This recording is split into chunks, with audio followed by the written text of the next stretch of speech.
जय हिंद मेरे प्यारे साथियों। आज हम इंडियन आर्मी से रिलेटेड एक नई सीरीज स्टार्ट कर रहे हैं जिसमें आपके एक एक चैप्टर बेसिक से पढ़ाए जाएंगे, जिसमें आपका प्रीवियस ईयर भी हम कराएंगे जो आपके पुराने पेपरों में पूछे गए हैं। तो आज से हम ये सीरीज स्टार्ट कर रहे हैं। इसमें आपका आर्मी जीडी, टेक्निकल, कलर और ट्रेडमैन, इन चारों को लेके हम साथ में चल रहे हैं, पूरा आर्मी का सिलेबस। तो आज हम नंबर सिस्टम से स्टार्ट करते हैं, जिसे आप हिंदी में बोलते हो संख्या पद्धति। देखो, पहले हम समझते हैं कि संख्या पद्धति होती क्या है भाई। देखो, अगर हमें किसी भी संख्या को लिखना और दर्शाने को क्या कहा जाता है, संख्या पद्धति कहा जाता है। जैसे मैं एग्जांपल लूं कि आपको किसी भी नंबर्स को लिखने के लिए या व्यक्त करने के लिए 10 संकेतों की जरूरत होती है। जैसे कौन से हैं वो 10 संकेत? 0, 1, 2, 3, 4, 5, 6, 7 और 8 और 9। इन नंबर्स की आपको आवश्यकता पड़ती है किसी भी संख्या को व्यक्त करने के लिए। ठीक है, इसे हम क्या कहते हैं? संख्या पद्धति कहते हैं। तो देखो, संख्याओं के जितने भी प्रकार होते हैं वो बिल्कुल बेसिक से, और कौन सा क्वेश्चन आपके एग्जाम के पॉइंट ऑफ व्यू से इंपॉर्टेंट है वो मैं आपको बताता रहूंगा। सबसे पहले होता है आपका प्राकृतिक संख्याएं, जिन्हें आप इंग्लिश में बोलते हो नेचुरल नंबर। देखो, प्राकृतिक संख्याएं वे संख्याएं होती है जिन्हें आप गिन सकते हो। सिंपल सी भाषा में समझो कि जिनकी आप गणना कर सकते हो। मैंने आपसे कहा कि आपके पास 5 रुपए हैं, तो आप गिन रहे होंगे कि 1, 2, 3, 4, 5। मैंने आपको बोला कि आपके हाथ में कितनी उंगलियां हैं, तो आप गिन रहे होंगे 1, 2, 3, 4, 5। तो जिस भी नंबर्स को आप गिन सकते हो उन्हें प्राकृतिक संख्या कहते हैं, इन्फिनिटी तक। ठीक है, मैंने बोला आपके पास एक एक रुपए के 100 सिक्के हैं, तो आप उन्हें गिन सकते हो, तो वो सभी चीजें क्या कहलाएगी? आपकी प्राकृतिक संख्या या नेचुरल नंबर। ठीक है, द नेचुरल नंबर और counting numbers are called natural number. देखो, सबसे छोटी प्राकृतिक संख्या इंपॉर्टेंट, अगर आपसे एग्जाम में पूछे कि सबसे छोटी प्राकृतिक संख्या क्या होगी, तब आपका आंसर होगा कि एक सबसे छोटी प्राकृतिक संख्या होती है। जीरो जो है, जीरो एक प्राकृतिक संख्या नहीं है भाई, ये चीज याद रखना। Zero is not natural number. आगे हम आ जाते हैं पूर्ण संख्याएं। देखो, पूर्ण संख्याएं क्या होती है? जब प्राकृतिक संख्याओं के साथ अगर जीरो को भी सम्मिलित कर ले तो वो सारी पूर्ण संख्याएं कहलाती है, आपकी होल नंबर कहलाते हैं। जैसे जीरो, जैसे आप देख रहे होंगे example 0, 1, 2, 3, 4, 5 dash dash dash infinity तक। ये सारी आपकी क्या है? पूर्ण संख्याएं, होल नंबर्स हैं। ठीक है, इसमें एक इंपॉर्टेंट क्वेश्चन है और आर्मी जीडी में भी आ रखा है। एक इंपॉर्टेंट क्वेश्चन है, ये क्वेश्चन आया था 2015 में। ठीक है, क्वेश्चन आया था कि शून्य की खोज किसने की थी? Who is invented by zero. तो शून्य की खोज जो है आपकी की थी किसने? आर्यभट्ट ने। अगर आपसे एग्जाम में पूछे कि शून्य की खोज किसने की थी, तब आपका आंसर होगा आर्यभट्ट। ठीक है, एग्जाम के पॉइंट ऑफ व्यू से बहुत इंपॉर्टेंट है भाई ये। आगे चलते हैं। देखो, आगे आता है आपकी पूर्णांक। देखो, पूर्णांक क्या होते हैं?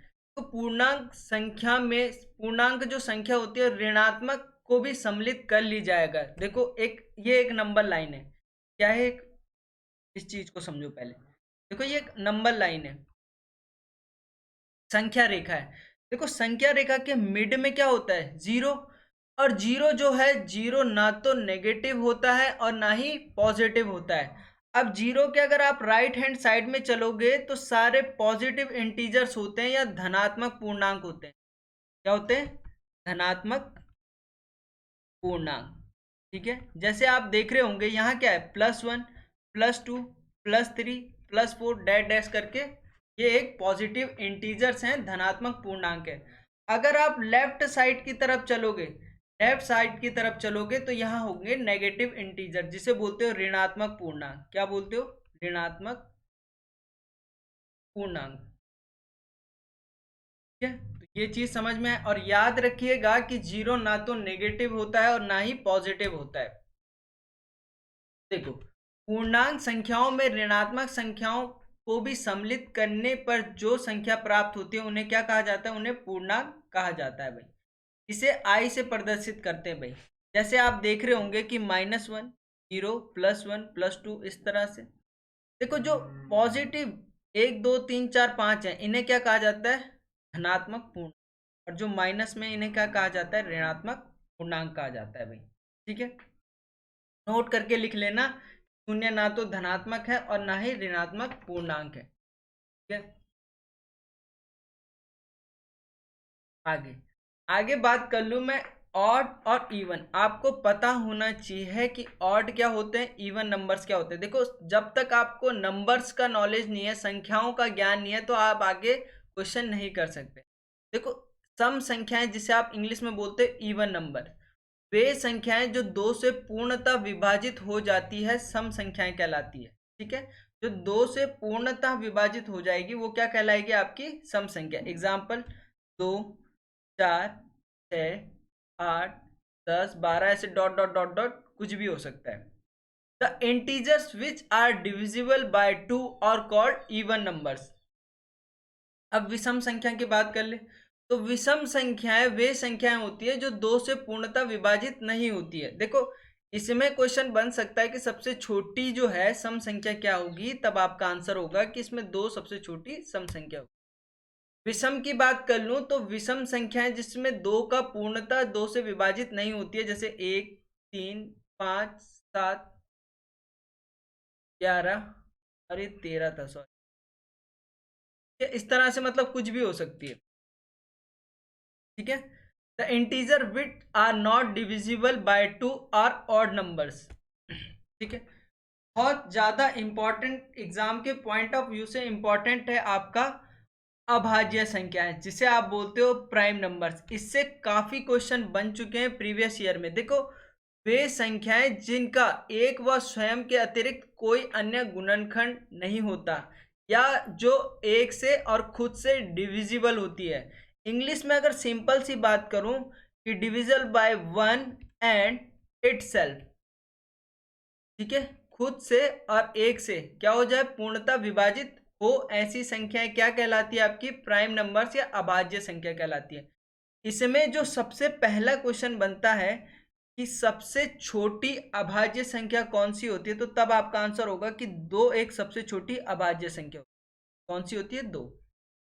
ठीक है, देखो जैसे 2, 3, 5, 7, अब 9 क्यों नहीं आया, 9 जो है 3 से पूर्णतः विभाजित हो जाता है, इसलिए 9 नहीं लिया गया।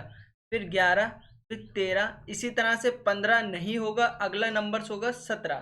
ठीक है, तो देखो सबसे पहला क्वेश्चन है इसमें कि सबसे छोटी अभाज्य संख्या वो होती है 2। ठीक है, ये आर्मी जीडी 2014 और 2011 में आया था। अगर आपसे क्वेश्चन पूछे कि एक से 50 तक, 1 से 50 तक कितनी अभाज्य संख्या होती है, कितनी अभाज्य संख्या, तब आपका आंसर होगा कि 1 से 50 तक 15 अभाज्य संख्या होती है। कितनी होती है, 15। अगर क्वेश्चन कहे, ये इंपॉर्टेंट है, ये भी आर्मी जीडी में आ रखा है भाई, ये क्वेश्चन भी आर्मी जीडी में कई बार पूछा गया है कि 1 से 100 तक, 1 से कितने तक, 100 तक कितनी अभाज्य संख्या होती है, कितनी अभाज्य संख्या होती है।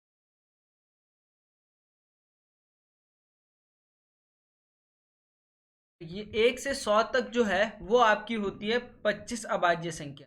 अगर आपको निकालनी नहीं आती तो आप इसे याद कर सकते हो कि कितनी होती है, 25 अभाज्य संख्या। देखो कई बार क्वेश्चन पूछा जाता है कि सबसे छोटी अभाज्य संख्या, तो ऑप्शन रहते हैं 1, 2, 3, 4। तो काफी विद्यार्थी इसका आंसर 1 करके आ जाते हैं, जो क्या होगा, गलत। सबसे छोटी अभाज्य संख्या कौन सी होगी, 2 होगी। ठीक है, आगे चलते हैं। परिमेय और अपरिमेय, इन सबको क्या कहा जाता है, इन्हें कहा जाता है वास्तविक नंबर या रियल नंबर। तो परिमेय संख्या क्या होती है, जिन्हें हम p और q के रूप में दर्शाया जा सकता है, पर एक लाइन छूट गई, q कभी जीरो नहीं हो सकता, q does not equal to zero. ऐसी संख्याएं क्या कहलाती है, आपकी परिमेय संख्या कहलाती है। जैसे 3/5, 7/9, 6/7, कुछ भी नंबर्स हो सकते हैं, बट क्यू कभी क्या नहीं होना चाहिए, क्यू कभी जीरो नहीं होना चाहिए भाई। अगर मैं बात करूं अपरिमेय संख्याएं, तो अपरिमेय संख्या वे संख्याएं होती है जो परिमेय नहीं होती। एक तो यह बन सकती है वे संख्याएं जिन्हें p और q के रूप में व्यक्त नहीं किया जा सकता, अपरिमेय संख्या कहलाती है। आप इस तरह से भी इसे कह सकते हो। देखो इसमें इंपॉर्टेंट एग्जांपल है जो पाई। क्वेश्चन आता है पाई क्या है, पाई इज अ, तो पाई एक इरेशनल नंबर है, एक अपरिमेय संख्या है। क्या है? अपरिमेय संख्या। जैसे मैंने मान लिया √2, √3। अगर आप बोलोगे क्या √4 क्या अपरिमेय संख्या है, तो बिल्कुल नहीं है भाई, क्योंकि √4 जो है √2 का क्या होता है, अंडर रूट होता है 2 का। ठीक है, तो ये एक अपरिमेय संख्या नहीं होगी। इस तरह से 6, 7, ये सारी क्या है, ये सारी क्या है, अपरिमेय संख्या है। याद रखना, नोट करके लिखना कि pi is a irrational number, pi एक क्या है, अपरिमेय संख्या है। आगे देखो, आगे आता है आपके पास जातीय मान, जिसे आप बोलते हो फेस वैल्यू इंग्लिश में। देखो किसी संख्या में अंक का वह मान जो कभी नहीं बदलता जातीय मान कहलाता है। जैसे देखो एग्जाम्पल देखो, 2, 3, 5, 7 में 3 का वास्तविक मान क्या होगा, तो 3 का वास्तविक मान 3 ही होगा, कभी चेंज नहीं हो सकता। जैसे मैं बोलूँ 6, 7, 5 में 7 का जातीय मान क्या होगा, तो 7 का जातीय मान क्या होगा, 7 ही होगा, ये कभी चेंज नहीं हो सकता भाई।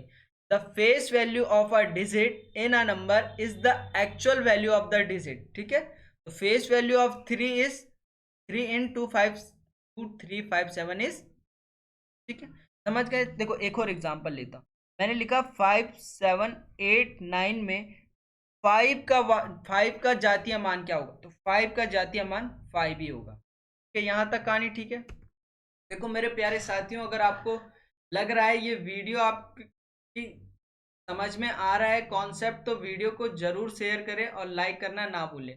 तो देखो स्थानीय मान को समझते हैं। देखो किसी संख्या का वह मान जो उसकी विशेष स्थिति के अनुसार बदलता रहता है, स्थानीय मान कहलाता है। ठीक है, जैसे देखो मैंने सिंपल सा एग्जांपल लिया 2, 3, 4। तो आप देख रहे होंगे इसे क्या बोलते हैं, इकाई, दाई, सैकड़ा, वंस, टेंस, 100। तो देखो विशेष स्थिति के अनुसार बदलना मतलब 4 वंस इकाई, तो 4 में 1 का गुणा कर देंगे, इकाई का अंक 1 का गुणा 4 एकम 4, तो 4 का स्थानीय मान 4 होगा। दहाई, वंस, टेंस, तो इसमें कितने का गुणा कर देंगे, 10 का गुणा कर देंगे, तो मल्टीप्लाई बाय 10, तो ये हो जाएगा 30। 2 का स्थानीय मान या प्लेस वैल्यू जिसे आप इंग्लिश में बोलते हो, तो 2 × 100। मतलब एक विशेष स्थिति के अनुसार मान चेंज हो रहे हैं। यहाँ पे हमने 1 का मल्टीप्लाई किया, फिर हमने 10 का किया, फिर 100 का किया, फिर आगे होता तो 1000 का करते हैं। देखो एग्जाम्पल से समझते हैं। जैसे मेरे पास सिंपल सा एग्जाम है 2, 3, 4, 5, 6। देखो 6 का स्थानीय मान 6 × 6 × 1, 6 का स्थानीय मान 6 ही होगा। 5 × 10, 5 का स्थानीय मान 50 होगा।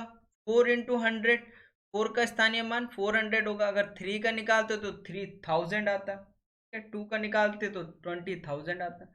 ठीक है, इस चीज को समझते हुए चलते हैं। जैसे मैंने सिंपल सा लिखा 6, 7, 8, 9, इनका स्थानीय मान बताओ। तो आप कह रहे होंगे कि 9 का जो स्थानीय मान होगा, प्लेस वैल्यू होगी, ठीक है, वो क्या होगी, 9 × 1, क्या होगा, 9 ही होगा। 8 की अगर आप निकाल रहे होंगे तो 8 इंटू कितना, 10, 80। 7 का निकाल रहे होंगे तो 7 × 100, 700। 6 का निकाल रहे होंगे 6 × 1000, 6000। तो आप देख रहे होंगे ये इकाई का अंक है वंस, ये दहाई का अंक है। तो इकाई में 1 का मल्टीप्लाई, दहाई में 10 का, वंस, टेंस, 7, फिर 100 का, वंस, टेंस, 100,000, फिर 1000 का। इस तरह से आप एक स्थायी मान निकाल रहे होंगे, प्लेस वैल्यू निकाल रहे होंगे। ठीक है, इससे रिलेटेड क्वेश्चन हम आगे करेंगे कि कैसे एग्जाम के पॉइंट ऑफ व्यू से स्थानीय मान और जातीय मान में हमारे पास क्वेश्चन जाते हैं। आगे हम क्वेश्चन भी लगाएंगे भाई। तो देखो संख्या पद्धति के जो सूत्र होते हैं, इंपॉर्टेंट सूत्र है भाई, ये रिसेंटली आर्मी जीडी ने 2019 में पूछा।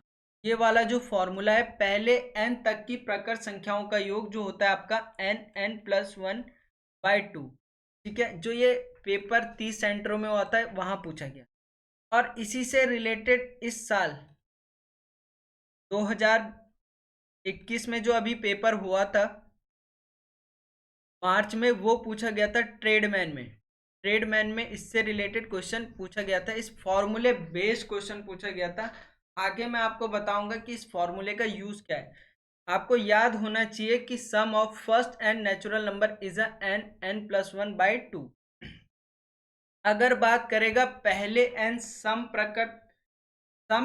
संख्याओं का योग, तो उसका फॉर्मूला होता है n+1। ये फॉर्मूले काफी इंपॉर्टेंट है एग्जाम के पॉइंट ऑफ व्यू से, क्योंकि इन फॉर्मूले से रिलेटेड एक डायरेक्ट क्वेश्चन आपके पास पूछा जाता है। पहले n विषम संख्याओं का योग क्या होता है आपके पास n²। जब भी आपके पास ऑड नंबर्स होंगे, तो जितने ऑड नंबर्स का आपके पास पूछा रहेगा, तो सीधा सीधा उसका क्या कर दोगे, स्क्वायर कर दोगे। n तक की प्रकर संख्याओं के वर्गों का योग, तो sum of square of first n natural number. अगर वर्गों की बात करेगा तो n+1 2n+1/6, ये आपका फॉर्मूला होता है। देखो सीधा सीधा आपको फॉर्मूला अप्लाई करना है, किस तरह से करना है। देखो सबसे पहले आपके पास क्वेश्चन है कि पहली 30 प्राकृतिक संख्याओं का योग क्या होगा। तो देखो पहले n तक की प्रकर संख्याओं का योग का जो फॉर्मूला होता है वो होता है आपके पास n+1/, जहां n की वैल्यू क्या दे रखी है आपके पास, n की वैल्यू आपके पास दे रखी है 30। तो वैल्यू पुट करनी है, तो आप बोल रहे होंगे n+1/n की वैल्यू पता चल गई आपको 30, रख दो भाई 30 × 30+1 बाय से काट दो 3 टाइम्स, ये बच गया आपके पास 15 31। सॉल्व कर रहे होंगे तो 15 एकम 15 कैरी 1, 15 तिया 45 और एक 46, 465, 465 इसका आंसर आ रहा होगा। ठीक है, तो इस तरह से आपको इस डायरेक्ट फॉर्मूला बेस्ड आपके एग्जाम के पॉइंट ऑफ व्यू से बहुत इंपॉर्टेंट है। देखो इसका बेसिक तरीका क्या हो सकता है वो भी मैं आपको बताऊंगा। जैसे उसी तरह का क्वेश्चन है, पहली 10 प्राकृतिक संख्याओं का योग क्या होगा। फॉर्मूला आप सभी को पता है मेरे प्यारे साथियों, n+1/2, जहां n की वैल्यू क्या दे रखी है आपको, 10 दे रखी है। तो आप देख रहे होंगे 10+1 काट रहे होंगे, 2 पंजे 10, 5 5 × 11, 11 पंजे 55 होता है भाई। देखो अगर मैं बेसिक की बात करूं, देखो बेसिक की बात करूं तो बेसिक से आप कैसे करते हैं। देखो पहली 10 प्राकृतिक संख्याओं का योग पूछा है, तो आपको पता होगा मेरे प्यारे साथियों, मैंने आपको बताया कि प्राकृतिक संख्याएं क्या होती है। तो पहली 10 प्राकृतिक संख्याएं होंगी आपके पास 1 2 3 4 5 6 7 8 9 10 10 मतलब, ठीक है। तो ये आपके पास है 10 प्राकृतिक संख्या, और इन्हीं प्राकृतिक संख्याओं का तो योग पूछा है, तो आप इनको जोड़ दो। 2 और 1 3, 3 और 3 6, 6 और 4 10, 10 और 5 15, 15 और 6 21, 21 और 7 28, 28 और 8, देखो 8 और 8 16 होता है, तो हो गया 36, 36 और 10 46, और 46 और 9, 46 और 9 को जोड़ रहे होंगे तो 46 + 4 कर दो, कितना हो गया 50, बचा कितना 5, और 5 कितना 55, वही आया आपका आंसर। तो ये चीजें बेसिक से थी, पर ये बेसिक चीजें क्यों काम नहीं आती, क्योंकि आप यहाँ पे आपको 30 का पूछा है, तो ये बहुत ज़्यादा टाइम ले लेगा कि आप 30 तक नंबर लिखो फिर उन्हें गिनो, तो ये बहुत लेंदी हो जाएगा, इसलिए ये शॉर्ट फॉर्मूला बनाया गया है भाई। आगे क्वेश्चन कह रहा है कि 10 सम संख्याओं का योग क्या होगा। देखो एटलीस्ट आपको फॉर्मूले तो याद होने चाहिए, कभी एग्जाम में फॉर्मूले याद नहीं आए तभी बेसिक तरीका अपनाना। तो देखो पहले 10 सम प्राकृतिक, इवन बोल रहा है, तो इवन का जो फॉर्मूला था वो आपको याद होगा मेरे प्यारे साथियों, n+1। बस देखो एक चीज याद रखना, अगर आपको बात करे वो कि n प्रकर संख्याओं का योग, तो बट्टे 2 आएगा। और पहले सम की बात करेगा, अगर इवन की बात करेगा तो 2 हट जाएगा। सिंपल क्या होगा, इवन में 2 हट जाएगा और नेचुरल नंबर्स में क्या आ जाएगा, 2 आ जाएगा। तो देखते हैं ये वाला क्वेश्चन। एन की वैल्यू क्या है, एन की वैल्यू आप सबके सामने दे रखी है 10। तो आप देख रहे होंगे 10, 10+1, ठीक है। ये 10 × ये कितना हो गया, 11 हो गया। तो कितना आ गया आपके पास, 110 आ गया। क्या आ गया, आंसर आ गया। ऑप्शन ए आपका आंसर, ठीक है। ये क्वेश्चन भी प्रीवियस ईयर में पूछा गया है। देखो अगर आप इसे बेसिक से करते हैं, अगर आप कभी एग्जाम में फॉर्मूला भूल जाओ तो बेसिक से कैसे करोगे। अब आपको पता है 10 सम संख्याएं, सम संख्याएं क्या होती है, इवन नंबर्स क्या होते हैं, मैंने आपको बताया जो 2 से पूर्णतः विभाजित हो जाए, डिविजिबल बाय 2। वे संख्याएं जो 2 से पूर्णतः विभाजित हो जाए। तो सबसे पहले 2, 4, 6, 8, 10, 10 बोला है ना, 12, 14, 16, 18, इन सब का अगर आप टोटल कर रहे होंगे तो आपके पास आंसर आएगा 110। देखो करके देख लो, 4 और 2 6, 6 और 6 12, 12 8 20, 20 और 10 30, 30 और 10 40 और 2 42। अब देखो 42 + 14 करना है, तो 42 + 4 करो 46, और 46 और 10 56, 56 और 6, 6 और 6 12, 62, और 62 और 10 72। अब 72 में 20 और ऐड करो, तो 7 और 2 9, 92, और 92 क्या ऐड करना है, 18, 8 और 2 10, कैरी 1, 9 और 1 10 और 1 11। तो ये आपका बेसिक तरीका है, कभी आप एग्जाम पे फॉर्मूला भूल जाओ तो इस तरह से आप निकाल सकते हो। आगे है आपके पास कि देखो ये सारे क्वेश्चन फॉर्मूला बेस्ड है भाई। पहले 5 विषम संख्याओं का योग ज्ञात करो। तो पहले 5 विषम संख्याएं, जब भी आपको ऑड नंबर बोलेगा तो उस नंबर्स का क्या कर दो, स्क्वायर कर दो। यहाँ n की वैल्यू क्या है, n की वैल्यू 5 है। 5 का स्क्वायर कितना होता है भाई, n² = 5 का स्क्वायर। तो 5×5 आप सभी को पता होगा 25 होता है। देखो बेसिक तरीका सेम ही रहेगा। 5 विषम संख्याएं आपके पास क्या होगी, एक। ऑड नंबर्स वो नंबर्स होते हैं जो 2 से पूर्णतः विभाजित नहीं होते हैं भाई, 3, 5, 7 और 9, 1 2 3 4 5 हो गए 5। अब देखो इनको गिनने का आसान तरीका, 9 और 1 10, और 7 और 3 10, 20 हो गया, और 5 25। वही तो हमने आंसर निकाला। आगे है आपके पास, पहले 10 विषम संख्याओं का योग ज्ञात करो। तो देखो उस संख्या का सिंपल क्या कर दो, स्क्वायर कर दो। तो 10 का स्क्वायर क्या होगा, 100 होगा। ठीक है। देखो मेरे प्यारे साथियों, ये सारे क्वेश्चन एग्जाम के पॉइंट ऑफ व्यू से बहुत इंपॉर्टेंट है। पार्ट 2 में हम कुछ और क्वेश्चन करेंगे जो एग्जाम के पॉइंट ऑफ व्यू से इंपॉर्टेंट है। देखो मेरे प्यारे साथियों, मैंने आपको बताया था कि जीरो क्या है, एक देखो जीरो नेचुरल नंबर तो नहीं है, धनात्मक पूर्णांक भी नहीं है, ऋणात्मक पूर्णांक भी नहीं है। तो जीरो जो है एक क्या है, होल नंबर है। और जीरो की खोज किसने की थी, तो तब आपका आंसर होगा कि जीरो की खोज आर्यभट्ट ने की थी। सबसे छोटी अभाज्य संख्या स्मॉलेस्ट प्राइम नंबर्स होता है आपका 2। 2 is the smallest prime number, याद रखिएगा मेरे प्यारे साथियों। 0 से 100 के बीच कुल कितनी अभाज्य संख्या होती है, तो ये टोटल होती है 25 प्राइम नंबर्स। देखो एक आता है आपके पास क्वेश्चन की इकाई का अंक बताओ। देखो जैसे मैंने 2 × 4 किया, मतलब 22 × 42 कर दिया। तो देखो मेरे प्यारे साथियों, आपको कुछ नहीं करना है, ये यूनिट इकाई का अंक है, इन दोनों को मल्टीप्लाई कर दो, 2 दूनी 4, आपका आंसर आ गया 4। अब जैसे यहाँ 4 था, यहाँ 2 था, तो आपको इकाई का अंक देखना है, 4 दूनी 8, 8 आपका आंसर। जैसे मैंने बोला 4 2 8 × 6 2 7, तो आपको इकाई का अंक देखना है बस। 7 अठे आप बोलोगे 56, तो 56 का 6। जैसे मैंने बोला 6 2 5, 5 2 1, इंटू 6 3। तो आप बोल रहे होंगे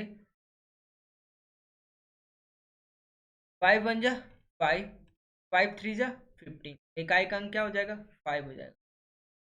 इस तरह से आप इकाई का अंक निकाल रहे होंगे। जैसे कि आपके पास ये क्वेश्चन है, आप बोल रहे होंगे 8 चौकू 32, 32 में इकाई का अंक क्या है 2, ऑप्शन ये आपका। देखो देखो ये क्वेश्चन स्थानीय मान और जातीय मान का वाला कॉन्सेप्ट जो मैंने आपको पीछे बताया था, इसने बोला है 6075 में 7 का स्थानीय मान और जातीय मान में क्या अंतर होगा। What is the difference of face value and place value is 605 is 7। सबसे पहले हम 6075 का जातीय मान देखते हैं, फेस वैल्यू देखते हैं। तो जो जातीय मान होता है मेरे प्यारे साथियों, मैंने आपको बताया था कि जातीय मान जो होता है संख्या का वह मान जो कभी नहीं बदलता। 7 का जातीय मान क्या होगा 7 ही होगा भाई। अब देखो स्थानीय मान क्या होता है। स्थानीय मान वह मान होता है जो विशेष स्थिति के अनुसार बदलता है, जिसे हम इंग्लिश में बोलते हैं प्लेस वैल्यू।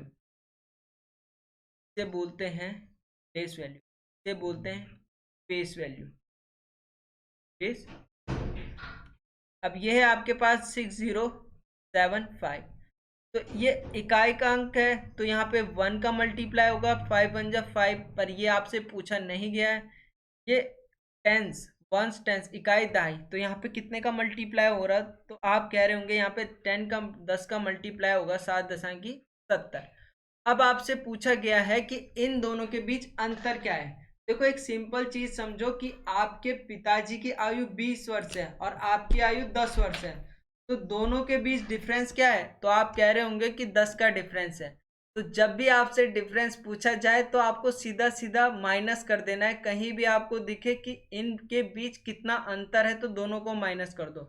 तो आप मेरे प्यारे साथियों आप कह रहे होंगे 70 माइनस 7, तो ये आपके पास आ रहा होगा 63 आपका। अगर आप इस सीरीज में इनरोल करना चाहते हो, अपना रजिस्ट्रेशन करना चाहते हो, ये पूरी सीरीज आपकी फ्री ऑफ कॉस्ट है। बेसिक से जितना हो सकता है आपके एग्जाम के पॉइंट ऑफ व्यू से इम्पोर्टेंट वो सारे क्वेश्चन हम इसमें करेंगे। आज के लिए इतना ही, धन्यवाद। आप अपना रजिस्ट्रेशन करा सकते हैं, अपना नाम कमेंट में लिख दीजिएगा भाई, ठीक है। आज के लिए इतना ही।